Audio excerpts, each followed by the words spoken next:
New York City is tearing down its most notorious island jail, but replacing it will cost $13.7 billion and spark fierce battles over safety, money, and human rights. I mean, it is basically a monumental collision of politics and architecture right now. It really is. And we are jumping straight in today because the criminal justice system in New York is taking 3 huge simultaneous hits in the news. Oh, yeah, it has been a wild week. Definitely. First, the Legal Aid Society just slapped the city's Department of Correction with a major lawsuit.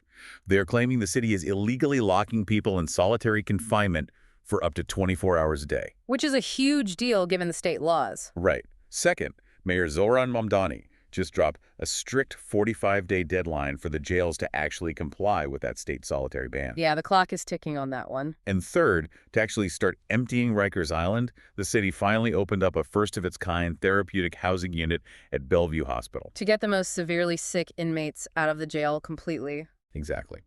So, we have a massive stack of sources on the table for you today, including legal filings, progress reports, and recent press conferences. And the mission for this deep dive is to unpack this entire multi-billion-dollar effort to close Rikers Island. We really want to explore the clashing viewpoints on safety, look at the crazy construction delays, and figure out what it actually takes to replace an island jail complex. Right. And to understand the rush to build these new jails, we really have to look at the severe crisis happening inside Rikers right now. Yeah, the daily reality inside those walls is what is driving this whole urgent push. Let's start with that Legal Aid Society lawsuit regarding the HLA Act. So the HLT Act is the state law that heavily restricts solitary confinement. And this lawsuit is saying, hey, the Department of Correction is just flat out ignoring the law. Yeah, the filings specifically point to the Communicable Disease Unit in the West Facility and the North Infirmary Command. And they allege that inmates in these units are locked in their cells for 23 to 24 hours a day. It's completely isolated. Right.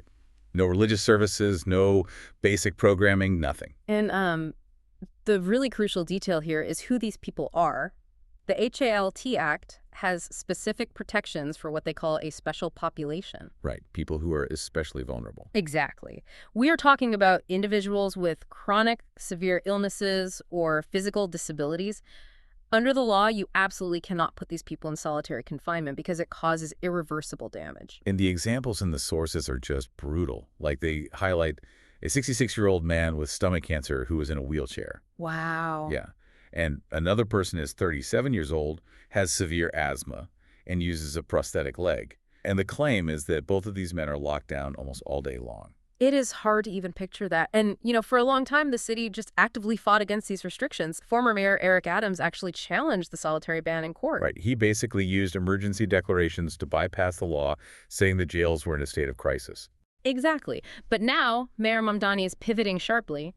He did extend the emergency status, but he slapped that 45-day deadline on it. He is demanding a concrete plan to comply with the HALT Act. But he is getting massive pushback from the guards, right? Yeah. We have to look at this impartially because it is a fierce debate. Oh, absolutely. You have to hear the guard side. Benny Bashio is the president of the Correction Officers Benevolent Association, or COBA, and he strongly opposes this shift. What is his main argument? Well, he argues that solitary confinement, at least how the public thinks of it, hasn't actually existed for decades. He says guards use what they call temporary punitive segregation. Okay, so a different mechanism. Right. And the union backs this up with some heavy statistics. Last year alone, they recorded nearly 700 assaults on correction officers. Wait, 700 assaults in 1 year? Yeah, and the breakdown is intense. 26 sexual assaults, 158 slashings, and 123 stabbings. Oh, wow. Those are serious numbers. They are. So the union's argument is basically about safety and deterrence. They say if they cannot separate a violent person from the rest of the jail after a brutal attack, they lose their main tool to keep order. I mean, it sounds like Rikers is a boiling pressure cooker. The HALT Act wants to cap the pressure to protect human rights, which makes sense.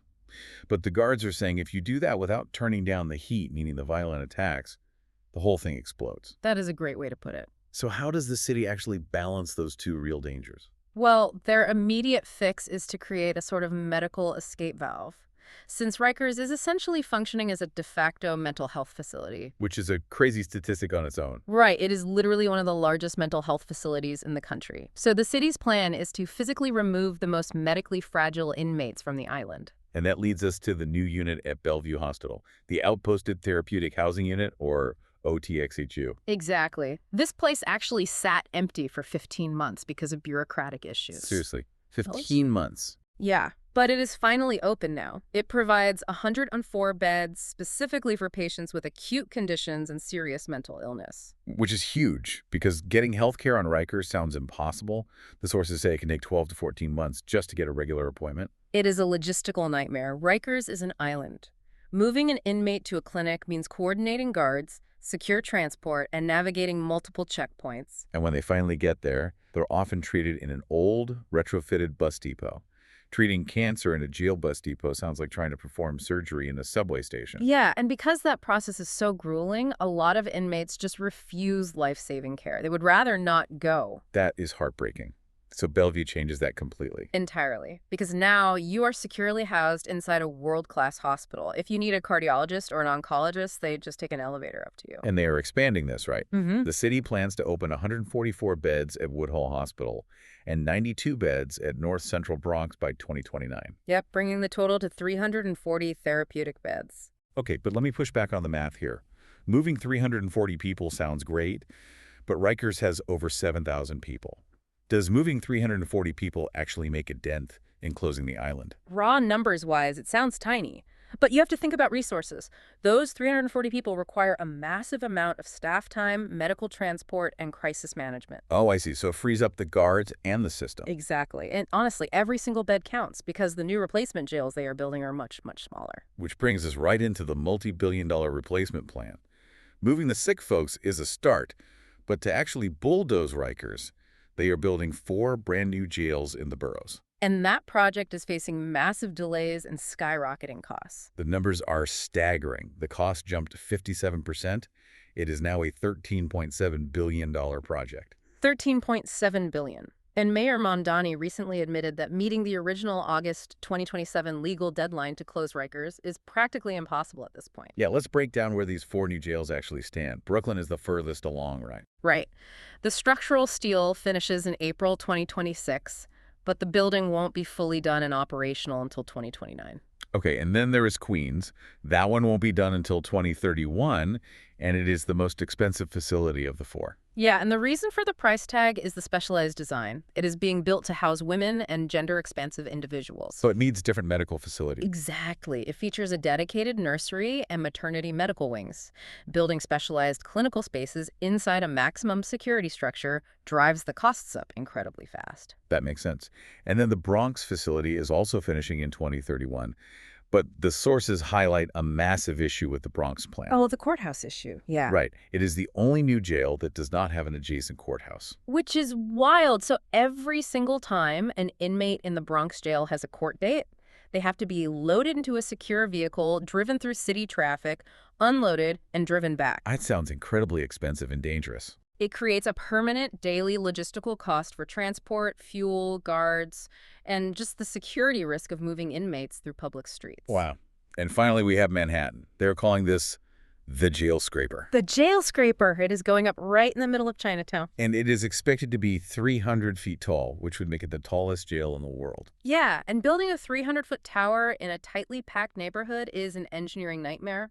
The contractor is working 100-hour weeks just to try and stay on track. Wait, 100-hour weeks? That is insane. Yeah, we're talking about crews working from 6 a.m. to midnight on weekdays, plus another 10 hours on Saturdays. And even with all that, it won't be finished until 2032.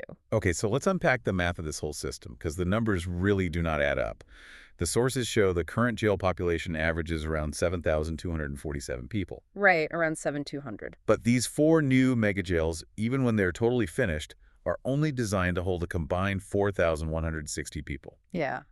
So how does the city plan to bridge a capacity gap of over 3,000 people? You can't just put them nowhere. Well, that is the biggest vulnerability in the whole plan. The strategy relies almost entirely on aggressively reducing the number of people who go to jail in the first place. They basically have to shrink the system. They have to, and they have to stop people from coming back.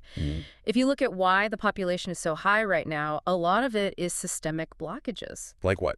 Well, Take the 2025 state correction officers strike. Oh, right. The state prisons went into lockdown, so over 1,000 inmates who were already convicted and supposed to go to state prison ended up getting stuck in city custody on Rikers. So the city literally had to ask for legal variances just to crowd more people into the jail. Exactly. It was out of their control, but it caused a huge population spike. And here's another huge statistic from the sources. Yeah. 84% of the people on Rikers Island are being held pre-trial. 84%. That means they haven't been convicted of the crime they are accused of. They're just waiting for a trial. So essentially, building these new jails is like buying a quart-sized jar when you currently have a gallon of water. The only way it works without overflowing is if you permanently pour some of that water elsewhere through faster trials and other programs. Yeah, you have to shrink the volume of water, and that is where the Just Home initiative comes in. Tell us about that. Mayor Mamdani is really pushing this. They are creating 83 units of permanent, affordable, and supportive housing right on the Jacobi Hospital campus. And this is specifically for formerly incarcerated people, right? Yes, specifically for those with complex medical needs.